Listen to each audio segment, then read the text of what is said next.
அன்பிற்கினிய சகோதர சகோதரிகளே, நம் அனைவர் மீதும் ஏக இறைவனுடைய அமைதியும் கருணையும் உண்டாகட்டுமாக என்கிற உயரிய பிரார்த்தனைகளோடு பாலஸ்தீனம் மீதான இஸ்ரேலிய ஆக்கிரமிப்பு இராணுவத்தினுடைய 2 ஆண்டுகால யுத்தங்கள் நடைபெற்று முடிந்து இன்றோடு 165வது நாட்களை நாம் கடந்து கொண்டிருக்கக்கூடிய இந்த சூழல்ல இன்றைய நாளிலும் காசாவினுடைய சில பகுதிகளை இலக்கு வைத்து இஸ்ரேலிய ஆக்கிரமிப்பு இராணுவம் சில தாக்குதல்களை மேற்கொண்டிருக்கக்கூடிய செய்திகள் வெளியாகி இருக்கிற அதே நேரத்தில் லெபனானுடைய லிட்டானி ஆற்றை சுற்றி இருக்கக்கூடிய ஆற்றின் மேலால் ஏற்படுத்தப்பட்டிருக்கக்கூடிய எல்லா பாலங்களையும் குண்டு வைத்து தகர்த்து கொண்டிருக்கிறது இஸ்ரேலிய ஆக்கிரமிப்பு இராணுவம் என்கிற செய்திகளும் இன்றைக்கு தொடர்ந்து வெளியாகி கொண்டிருக்கிறது. இப்படியான சூழல்ல நமக்கெல்லாம் தெரியும், ஈரானுக்கும் அமெரிக்க இஸ்ரேலுக்கும் இடையிலான யுத்தம் என்பது எதிர்பாராத பல திருப்பங்களை உண்டாக்கி கொண்டிருக்கிறது. ஈரானை 3 நாளில் முடிச்சுட்டு கிளம்பிடுவோம் என்று சொல்லி உள்ள வந்த அமெரிக்காவும் இஸ்ரேலும் இன்றைக்கு 25 நாட்களை முடித்தும் ஈரான் மீதான யுத்தத்தில் எந்த ஒரு வெற்றியையும் அடைய முடியாமல் இருக்கிறது. ஈரானுடைய சில தலைவர்களை கொன்றதை தவிர, தலைவர்களை கொன்றுவிட்டாலே நாடு கீழே விழுந்துரும் என்கிற வலிமையான ஒரு ஸ்ட்ராட்டஜிக்கல் பிளானோடு தான் அவங்க உள்ள வந்திருக்கிறாங்க.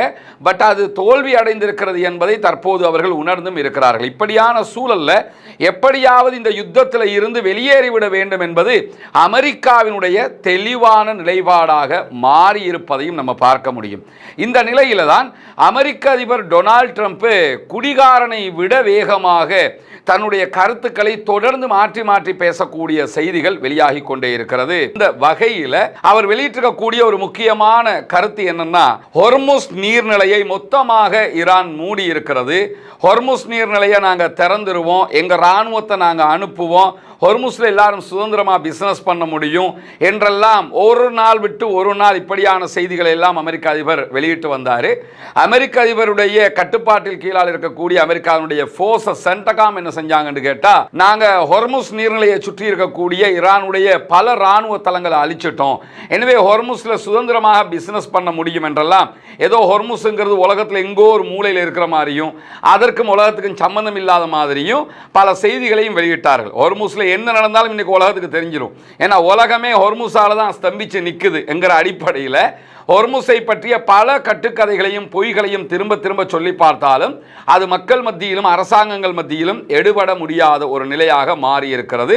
ஈரான் மிக தெளிவாக இருக்கிறது, இனிமேல் யுத்தமே கிடையாது என்கிற ஒரு நிலையை எடுத்து சர்வதேச நாடுகளை வைத்து அமெரிக்கா ஒப்பந்தமிட்டால் மாத்திரம்தான் நாங்கள் ஹொர்முஸை திறப்போம், இல்லாத பட்சத்தில் ஹொர்முஸ் மூடித்தான் இருக்கும் என்பது அவர்களுடைய நிலைப்பாடு. இந்த நிலையில் நேற்றைய தினம் பேசும்போது அமெரிக்க அதிபர் டொனால்ட் ட்ரம்ப் முந்த நாள் என்ன சொன்னார்னா, 48 மணி நேரங்கள் நாங்கள் காலக்கெடு தர்றோம், 48 மணி நேரங்களுக்குள்ள ஹொர்முஸை திறக்கலைன்னா ஈரானுடைய எல்லா மின் நிலையங்களையும் அட்டாக் பண்ணுவோம்னாரு. அதுக்கு உடனே ஈரான் என்ன செஞ்சாங்கன்னா, எங்கள் மேலே அட்டாக் பண்ணால் உங்களுடைய தளங்களை தாக்குறது மட்டும் இல்லாமல் இஸ்ரேலில் எல்லா மின் நிலையங்களையும் அட்டாக் பண்ணுவோம், மிடில் ஈஸ்ட் கண்ட்ரிகளில் இருக்கக்கூடிய கல்ஃபில் இருக்கக்கூடிய எல்லா மின் நிலையங்களையும் அட்டாக் பண்ணுவோம் என்றும் சொல்லியிருந்தார்கள். அப்படி தாக்குதல்கள் நடத்தப்பட்டால் மிடில் ஈஸ்ட் கண்ட்ரிகள், குறிப்பாக கல்ஃப் நாடுகள் இயங்கவே முடியாது, இஸ்ரேலும் இயங்க முடியாமல் போய் தண்ணீர் பஞ்சம் அவர்களுக்கு பாரிய அளவில் ஏற்படுவது மட்டுமல்லாமல் இந்த ஏசி எல்லாம் இல்லாமல் போச்சுன்னா அந்த நாடுகளில் வாழவே முடியாத சூழல் ஏற்பட்டுவிடும். உடனடியாக அமெரிக்க அதிபர் என்ன செஞ்சார்னா, நாங்கள் 5 நாட்களுக்கு அதை தள்ளி போடுறோம் அப்படின்னாரு. பிறகு என்ன சொன்னாரு, நாங்கள் ஈரானோட பேச்சுவார்த்தை நடத்திக்கிட்டு இருக்கோம், ஈரானில் ஒரு முக்கியஸ்தரோட பேசுகிறோம்னாரு. அந்த முக்கியஸ்தர பேர் அவர் சொல்லலை. உடனே ஈரானுடைய அனைத்து தரப்புகளும், இராணுவம், ஜனாதிபதிக்கு கீழ் உள்ளவங்க எல்லோருமே எங்கள் யாரோடையும் அவங்க பேசலைன்னு சொல்லி அறிவித்தாங்க. குறிப்பாக பாராளுமன்ற சபாநாயகர் முகமது ஹலீபாப் மிக தெளிவாகவே நாங்கள் இதை புறக்கணிக்கிறோம், எங்கள் யாரோடையும் பேசவும் இல்லை, இந்த மாதிரியான பூச்சாண்டி வெள்ளம் எங்கிட்ட காட்டாதுன்னு அறிவித்தார். அதுக்கு பிறகு அமெரிக்க ஊடகங்கள் அமெரிக்கா பேசுறதே ஹலீபாபோட தான் சொல்லி சொன்னாங்க. இது எல்லாமே ஈரான்காரங்களுக்கு நல்லா தெரியும். ஏன்னா இப்போ அந்த பிரித்தாலும் சூழ்ச்சியை பண்ண பார்க்குறாங்க, அவரோட பேசணும் இவரோட பேசணும்னு சொல்லும்போது அப்போ ஜனாதிபதியை விட்டுப்புட்டு எதுக்கு ஹலீபாபோட பேசினாங்கன்னு சொல்லி மற்றவங்க நினைப்பாங்க, இராணுவத்தை விட்டுப்புட்டு ஏன் அவங்கள்ட்ட போனாங்கன்னு நினைப்பாங்க. உள்ளுக்குள்ள பிரச்சனை உண்டாக்குறதுக்கு தான் இதை பண்ணுறாங்கிறதையும் ஈரான் மக்கள் திட்ட தெளிவாக புரிந்து கொண்டார்கள். இந்த சூழல்ல தான் திடீரென அமெரிக்க அதிபர் டொனால்ட் ட்ரம்ப் என்ன பண்ணார்னு கேட்டால், ஹொர்முஸ் நீர்நிலையை பற்றி திரும்ப பேசும்போது இந்த ஹொர்முஸ் நீர்நிலையை நானும் அதே போன்று ஈரானுடைய உச்ச தலைவர் சுப்ரீம் லீடர் முஜ்தபா காமனியும் கண்ட்ரோல் பண்ண முடியும். நாங்க 2 பேரும் சேர்ந்து கண்ட்ரோல் பண்ணிக்கிறோம், நாங்க அதுக்கான சுதந்திரத்தை ஈரானுக்கு கொடுப்போம். ஈரானுக்கு இவன் சுதந்திரத்தை கொடுக்க, ஈரான்காரன் தான் இப்ப இவனுக்கு சுதந்திரம் கொடுக்கணும். அந்த நிலைமையில இருக்கும்போது நாங்க 2 பேரும் இதை கண்ட்ரோல் பண்ணுவோம்னு சொல்லி ஒரு அறிவித்தலை விடுத்திருந்தாரு. அந்த அறிவித்தலுக்கு பதிலடியாக இன்றைக்கு ஈரானுடைய ஆப்பிரிக்காவினுடைய செயல்பாட்டு தளம், ஒரு ஈரானுடைய எம்பசி, சவுத் ஆப்பிரிக்காவினுடைய எம்பசி இன்றைக்கு இப்படி ஒரு புகைப்படத்தை வெளியிட்டு அமெரிக்க அதிபர் டொனால்ட் ட்ரம்பை வச்சு செஞ்சு விட்டாங்க. அதாவது இது ஒரிஜினல் ஸ்டேரிங், இதை பார்த்தீங்கன்னா இது குழந்தைகள் விளையாடுறதுக்காக வண்டிக்குள்ள மாற்றுறதுங்கிறது எல்லாருக்குமே தெரியும். இந்த 2ஐயும் போட்டு காட்டி ஹொர்முஸினுடைய ஒரிஜினல் எங்ககிட்ட இருக்குது, நீங்க வேணும்னா இதுல விளையாடிக்கிறீங்க அப்படின்னு சொல்லி கிண்டலாக அவர்கள் இந்த செய்தியை வெளியிட்டிருப்பதையும் நீங்கள் பார்க்க முடியும். அந்த அளவுக்கு அமெரிக்க அதிபர் டொனால்ட் ட்ரம்பினுடைய நிலை ரொம்ப கேவலமான கிண்டலான நிலையாக மாறி இருக்கக்கூடிய சூழல் தற்போது உருவாகி இருக்கிறது. அதை தாண்டி ஈரானுக்கு எதிரான இராணுவ தலையீட்டை முதல்ல ஆரம்பித்தது யாரு என்று சொல்லி, இது அதாவது ஜெயிச்சிருந்தாங்கன்னு வைங்க ஈரானுடைய தாக்குதலை, நான் தான் ஆரம்பித்தேன், நான் தான் ஜெயிச்சேன்னு சொல்லி எல்லாம் நிற்பாங்க. இன்றைக்கு அமெரிக்காவில் நடைபெற்ற, டென்னசியில் நடைபெற்ற ஒரு வட்டவேசை மாநாட்டில் அமெரிக்க அதிபர் டொனால்ட் ட்ரம்ப் இருக்கிறாரு. அதே போன்று அமெரிக்காவினுடைய பென்டகனுக்கு பொறுப்பாக இருக்கக்கூடிய, இராணுவங்களுக்கு பொறுப்பாக இருக்கக்கூடிய பீட் ஹெக்ஸத் இருக்கிறாரு. எல்லாரும் இருக்கும்போது அமெரிக்க அதிபர் டொனால்ட் ட்ரம்ப் மைக்க பிடிச்சி என்ன சொல்றாருன்னா, இந்த யுத்தத்தை நடத்தணும்னு பீட்டர் நீங்க தானே சொன்னீங்க, நீங்க சொன்னதுனால தான் நான் ஆரம்பித்தேன். ஈரான்ட்ட அணு ஆயுதம் இருக்குது, அணு ஆயுதம் இருக்கிறத நம்ம எல்லாம் ஆதரிக்க முடியாது, அவங்கள அடிச்சு நொறுக்கணும்னு நீங்க எல்லாம் தான் சொன்னீங்க. நீங்க சொல்ல போய் தான் இந்த தாக்குதல்களை நாங்கள் ஆரம்பிக்க போனது. இல்லைன்னு சொல்லி சொன்னால் ஆரம்பிச்சிருக்கிறவே தேவையில்லை என்கிற விதமாக இன்றைக்கு அமெரிக்க அதிபர் டொனால்ட் ட்ரம்ப் தன்னுடைய பிழையை மொத்தமாக பென்டகனுடைய இராணுவத்திற்கு பொறுப்பான பீட் ஹெக்ஸத் மேலே தூக்கி போட்ட காட்சிகள் எல்லாம் உருவாகி இருக்கிறது. என்ன காரணம் என்று கேட்டால், இப்போ 2 காரணங்களை அமெரிக்கா இஸ்ரேலிய ஊடகங்கள் மொத்தமாக சொல்லிக் கொண்டிருக்கிறது. சில அதிகாரிகள் இஸ்ரேல் எப்படியுமே தாக்குதல் நடத்த தான் இருந்தாங்க ஈரான் மேலே, அதனால தான் நாங்களும் சேர்ந்து தாக்குதல் நடத்தினோம் அப்படிங்கிறாங்க. சில பேர் என்ன சொல்கிறாங்கன்னு கேட்டால், ஈரானுடைய அணு ஆயுத அந்த பலத்தை நாங்கள் வைக்க முடியாது, அணு ஆயுதத்தை வச்சுக்கிறத நாங்கள் ஏற்றுக்கிற முடியாது, அதனால தாக்குதல் நடத்தி. எதனால் தாக்குதல் நடத்தினாலும் இப்போ முட்டிக்கிட்டு மோதிக்கிட்டு கேவலப்படுறது அமெரிக்கா என்பதிலே எந்த விதமான மாற்று கருத்தும் கிடையாது. இதனால் உருவாகி இருப்பது பிராந்திய ரீதியிலான மிகப்பெரியதொரு நெருக்கடியை அமெரிக்கா உண்டாக்கி விட்டது. ஏன்னா ஜிசிசி கண்ட்ரிஸ் எல்லாம் அடுத்து எப்போ எந்திரிச்சு நிற்கிறதுன்னு யோசிச்சுக்கிட்டு இருக்கிறாங்க. அரபு நாடுகளுக்கு தலையெடுக்க முடியாத ஒரு கட்டை உண்டாக்கி விட்டது அமெரிக்கா. அதை தாண்டி இஸ்ரேலுக்கு இந்த யுத்தத்தை எப்படா முடிக்கிறதுன்னு தெரியாம முடிச்சா, இப்ப தோல்வியோட முடிச்சுட்டா, ஆல்ரெடி காசாவில் தோத்தாச்சு, லெபனானில் தோத்தாச்சு, இப்ப இதுலையும் தோத்துட்டோம்னா பெஞ்சமின் நெத்தன்யாஹு காலி, டோட்டலாக எலெக்ஷன்ல ஊத்தி மூடிடுவாங்கிறது தெரியும். அதனால இதை புலிவால பிடிச்ச கதையாக அமெரிக்காவும் இஸ்ரேலும் தடுமாறி கொண்டிருக்கிறது என்கிற நிலையில மிக தெளிவாக இன்றைக்கு கத்தருடைய ஃபாரின் மினிஸ்டர் ஒரு செய்தியை சொல்லிவிட்டார். அது என்ன செய்தி என்று கேட்டால், இந்த யுத்தத்தில் வளைகுடா பிராந்தியத்தினுடைய பாதுகாப்பு அமைப்பு மொத்தமாக உடைந்து சுக்குநூறாகி விட்டது. இதுதான் மெயின் சாப்டர். என்னன்னு கேட்டா, இந்த யுத்தத்தில் யாரு ஜெயிச்சா யாரு தோத்தாங்கிறத தாண்டி வளைகுடா நாடுகளுடைய பாதுகாப்பு அரணே மொத்தமாக உடைக்கப்பட்டுடுச்சு. அதை உடைச்சது யாருன்னு கேட்டா அமெரிக்காவே தான்.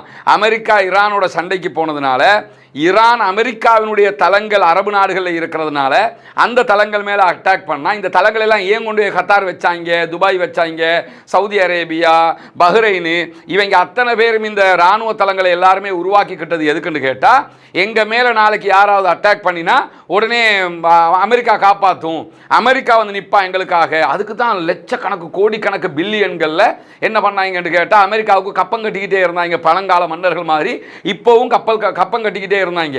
அந்த கப்பம் எல்லாம் எடுத்துக்கிட்டு, பணத்தை எல்லாம் எடுத்துக்கிட்டு, இப்போ யுத்தம் வரும்போது அவன் இஸ்ரேலை பாதுகாக்கிற வேலையை தான் பார்க்குறானே தவிர அதையும் பாதுகாக்க முடியல, அது வேற விஷயம். ஆனால் அரபு நாடுகளை கைவிட்டு விட்டார்கள். அரபு நாடுகளுடைய பாதுகாப்பை மொத்தமாக சுக்குநூறாயிடுச்சு. சில நேரங்களில் நீங்கள் பார்ப்பீங்க, சில அரபு நாடுகள் நாங்கள் ஈரானுக்கு எதிராக தாக்குதல் நடத்த தயாராகி கொண்டு இருக்கிறோம், தயாராகிறோம்னா அந்த தண்ணிக்குள்ளே இறங்க போகிறோம் கையிலேயே பிடிச்சிக்கிட்டு. அது மாதிரி என்னன்னா, இறங்கி நீ என்னத்தை பண்ண முடியும், உங்கள்கிட்ட என்ன இருக்குது அங்கே அடிக்கிறதுக்கு? ஒன்று அமெரிக்காவுக்கே தாக்கு பிடிக்க முடியலை, ஒன்றால் தாக்கு பிடிக்க முடிஞ்சிட தெரியுமா? ஏன்னா அமெரிக்காவை நம்பித்தான் முழுவதுமாக இருந்தார்கள். மொத்தமாக உடைந்து சுக்குநூறாகிவிட்டது.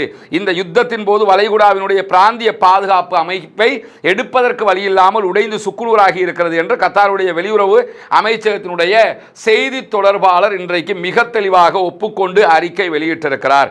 இதே நேரத்தில் இன்றைக்கு ஈரான் வெளியிட்டிருக்கக்கூடிய அறிவிப்பு, ஐஆர்ஜிசி வெளியிட்டிருக்கக்கூடிய அறிவிப்பு இன்றைக்கு வெளியாகி இருக்கிறது. முழுமையான வெற்றி கிடைக்கிற வரைக்கும் ஆயுதப்படைகள் போராடி கொண்டே இருக்கும் என்று சொல்லி நாட்டினுடைய ஆயுதப்படைகளை மேற்கோள் காட்டி பிரஸ் டிவியிலே வெளியிடப்பட்டிருக்கக்கூடிய அறிவிப்பில் ஹாத்தமல் அன்பியா மத்திய தலைமையகத்தைச் சேர்ந்த அலி அப்துல்லாஹி இன்றைக்கு வெளியிட்டிருக்கக்கூடிய அறிவிப்பில் இதை சொல்லி இருக்கிறாரு. அதாவது ஐஆர்ஜிசியினுடைய எல்லா செய்திகளையும் யார் வெளியிடுவான்னு கேட்டால் ஹாத்தமல் அன்பியா என்கிற ஆயுத பிரிவு தான் வெளியிடுவாங்க. அவர்களுடைய செய்தி தொடர்பாளர் தான் இந்த செய்தியை வெளியிட்டிருக்கிறாரு. பிரஸ் டிவி இதை ஒளிபரப்பு செய்திருக்கிறது. ஈரானுடைய வலிமையான ஆயுதப்படைகள் ஈரானுடைய ஒருமைப்பாட்டை பாதுகாப்பதையும் பெருமையை பாதுகாப்பதையும் வெற்றியுடனும் உறுதியுடனும் செய்ய வேண்டும் என்பதில் உறுதியாக இருக்கிறார்கள். முழுமையான வெற்றி கிடைக்கிற வரைக்கும் இந்த யுத்தம் தொடரும் அப்படின்னு சொல்லி இன்றைக்கு ஈரான் மீண்டும் அறிவித்திருக்கக்கூடிய செய்திகளுக்கு மத்தியில் இன்றைக்கு ஈரான் பல இடங்களில் இஸ்ரேல் மேல தாக்குதல்களை நடத்தி இருக்கிறார்கள். டெல் அவீவில் நடத்தப்பட்ட தாக்குதல்களில் புகை மண்டலம் கிளம்பி வருகிற காட்சிகளை நீங்க பார்க்குறீங்க. குறிப்பாக ஐநாவில் இஸ்ரேல் ஒரு மசோதாவை கொண்டு வர்றாங்க. என்ன மசோதான்னு கேட்டால், எங்க மேல ஈரான் கிளஸ்டர் வகையான குண்டுகளை பயன்படுத்துறாங்க, கொத்து குண்டை பயன்படுத்துறாங்க, இது பொதுமக்களை அழிக்கக்கூடியது, எனவே அதை நிறுத்துங்க.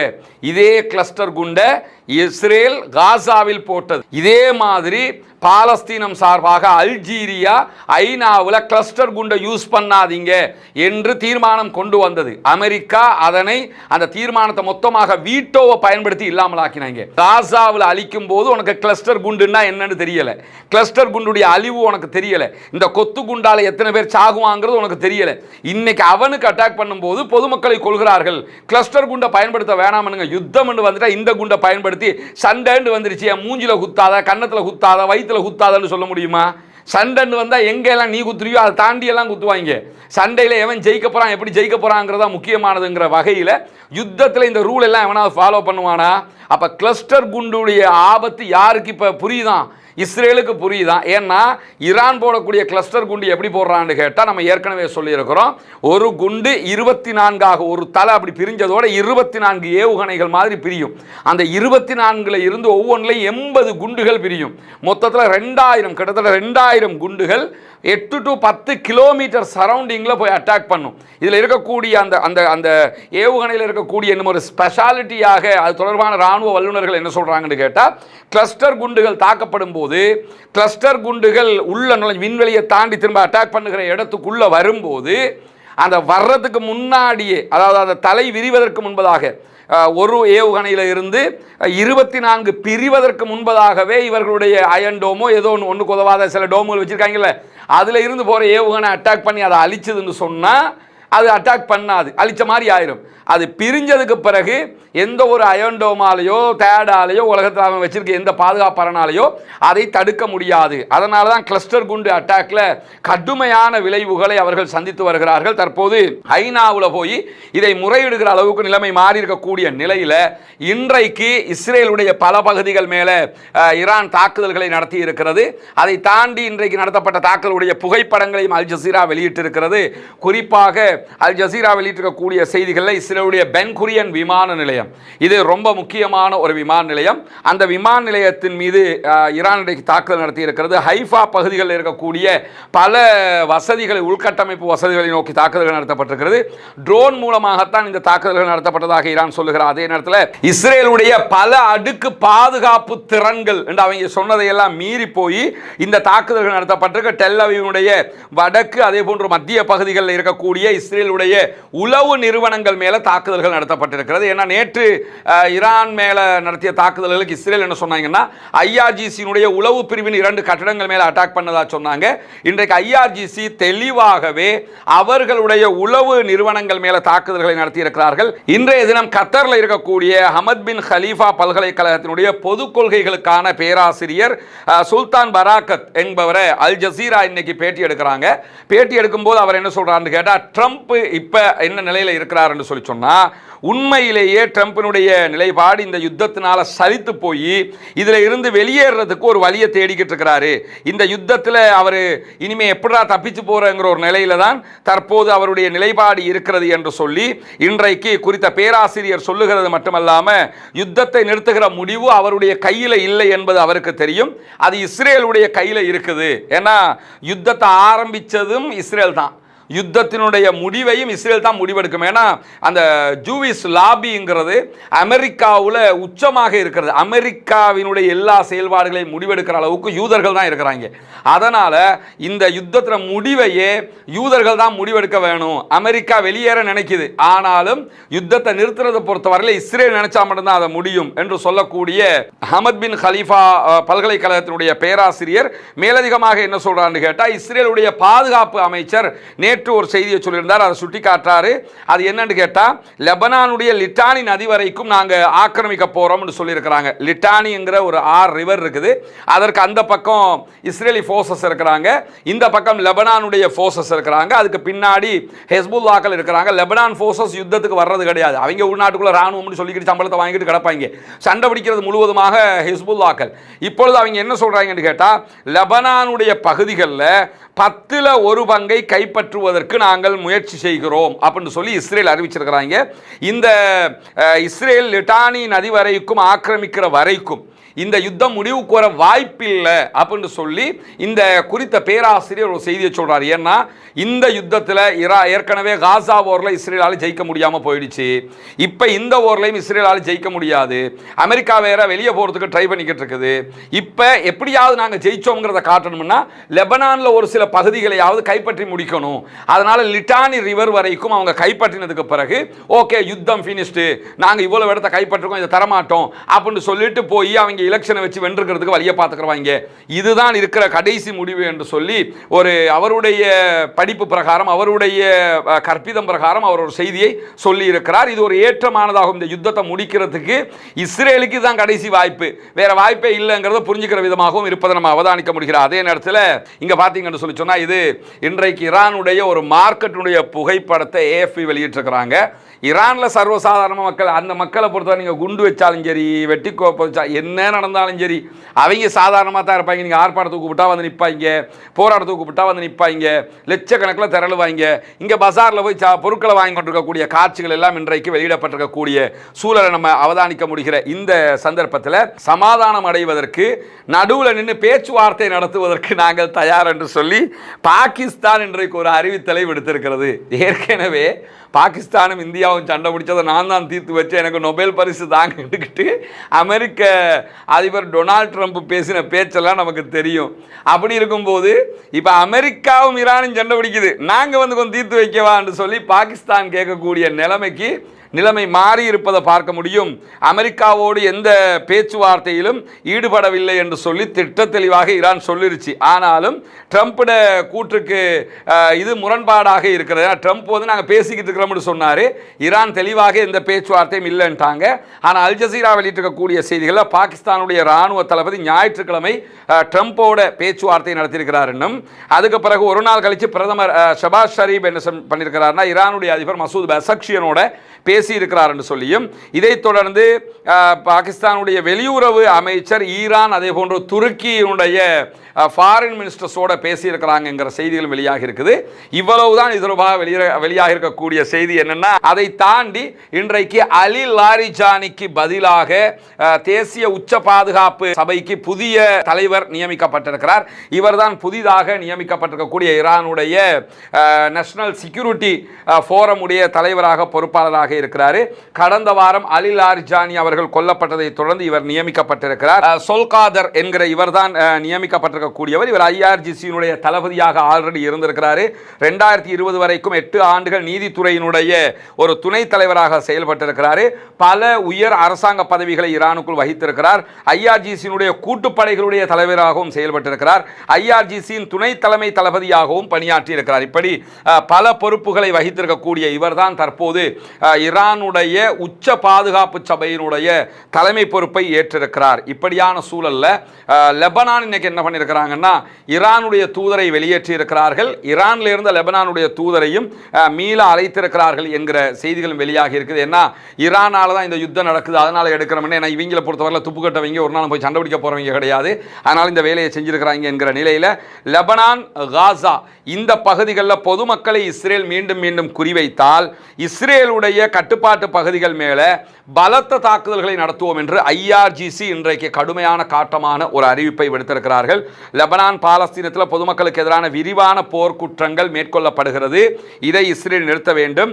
இந்த போர் சூழலை பயன்படுத்தி இஸ்ரேல் காசா மேல மீண்டும் மீண்டும் தாக்குதல்களை நடத்தினால் இதற்கு எதிராக இஸ்ரேலுடைய வடக்கு பகுதிகள் மேல உச்சமான தாக்குதல்களை நாங்கள் நடத்த வேண்டி வரும் என்று சொல்லி இன்றைக்கு IRGC மிக தெளிவான அறிக்கை வெளியிட்டிருக்கிறாங்க. நாங்கள் நடத்துகிற தாக்குதல் எல்லாமே டெல் அவிவ் தெற்கு பகுதியில் இலக்கு வச்சு தான் நடத்திக்கிட்டு இருக்கிறோம். நாங்கள் இன்னும் அதாவது வடக்கு நார்த்து பகுதிகளுக்கு வரல, அதை முழுவதும் லெபனான் கையில் கொடுத்துருக்கிறோம், ஹிஸ்புல்லாக்கள் கையில் கொடுத்துருக்கிறோம், நாங்களும் நுழைய வேண்டி வரும். எனவே காசா மீதான தாக்குதல்கள், லெபனான் மீதான தாக்குதல்கள் நிறுத்தப்பட வேண்டும் என்கிற எச்சரிக்கைகளுக்கு மத்தியில் ஹவுத்திகள் இன்றைக்கு ஒரு அறிவிப்பை ஹூத்திஸ் வெளியிட்டிருக்கிறாங்க. அதில் அவங்க என்ன சொல்லியிருக்கிறாங்கன்னு கேட்டால், தேவைப்பட்டால் ஈரானுடைய அறிவிப்பு வந்ததோடு நாங்களும் இஸ்ரேலை நோக்கி தாக்குதல்களை நடத்த ஆரம்பிப்போம்.